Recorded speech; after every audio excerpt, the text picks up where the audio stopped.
ಹಿಂದೂಗಳ ಬಳಿಯೇ ವಸ್ತುಗಳನ್ನು ಖರೀದಿಸ್ತೀವಿ ಅಂತ ಪ್ರತಿ ಹಿಂದೂಗಳು ಪ್ರತಿಜ್ಞೆ ಮಾಡಬೇಕು ಅಂತ ಎಎಚ್ಪಿ ಸ್ಥಾಪಕ ಪ್ರವೀಣ್ ತೊಗಾಡಿಯಾ ಕರೆ ಕೊಟ್ಟಿದ್ದಾರೆ. ಹಿಂದೂಗಳ ಬಳಿಯೇ ವಸ್ತುಗಳನ್ನು ಖರೀದಿಸ್ತೀವಿ ಅಂತ ಪ್ರತಿ ಹಿಂದೂಗಳು ಪ್ರತಿಜ್ಞೆಯನ್ನ ಮಾಡಬೇಕು.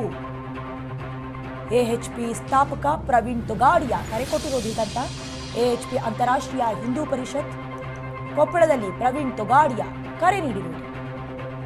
ಕೆಲವರು ಸರ್ಕಾರಿ ಕೆಲಸವನ್ನ ಮಾಡೋದಕ್ಕೆ ಬರ್ತಾ ಇಲ್ಲ, ಆದ್ರೆ ಓಟಿಗಾಗಿ ಅನ್ಯ ಧರ್ಮೀಯರ ಓಲೈಕೆ ಮಾಡ್ತಿದ್ದಾರೆ.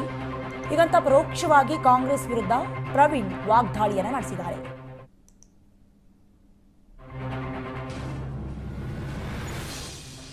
ಹಿಂದೂಗಳ ಬಳಿಯೇ ವಸ್ತುಗಳನ್ನ ಖರೀದಿ ಮಾಡಬೇಕು ಅನ್ನುವಂಥ ವಿವಾದಾತ್ಮಕ ಸ್ಟೇಟ್ಮೆಂಟ್ ಇದು. ಎಎಚ್ಪಿ ಸ್ಥಾಪಕ ಪ್ರವೀಣ್ ತೊಗಾಡಿಯಾ ಕರೆ ಕೊಟ್ಟಿರೋದು. ಕೊಪ್ಪಳದಲ್ಲಿ ಕೆಲವರು ಸರ್ಕಾರಿ ಕೆಲಸವನ್ನ ಮಾಡೋದಕ್ಕೆ ಬರೋದಿಲ್ಲ, ಆದರೆ ಓಟಿನ ಕೆಲಸಕ್ಕೆ ಅಥವಾ ಓಟ್ ಹಾಕಿಸ್ಕೊಳ್ಳೋದಕ್ಕೆ ಮಾತ್ರ ಬೇರೆ ಧರ್ಮದವರನ್ನ ಓಲೈಕೆ ಮಾಡ್ತಾರೆ. ಇದನ್ನ ಇಂಡೈರೆಕ್ಟ್ಲಿ ಕಾಂಗ್ರೆಸ್ ಅವರಿಗೆ ಹೇಳಿದಾರಾ ಅನ್ನುವಂಥ ಪ್ರಶ್ನೆಗಳು ಕೂಡ ಮೂಡುತ್ತೆ.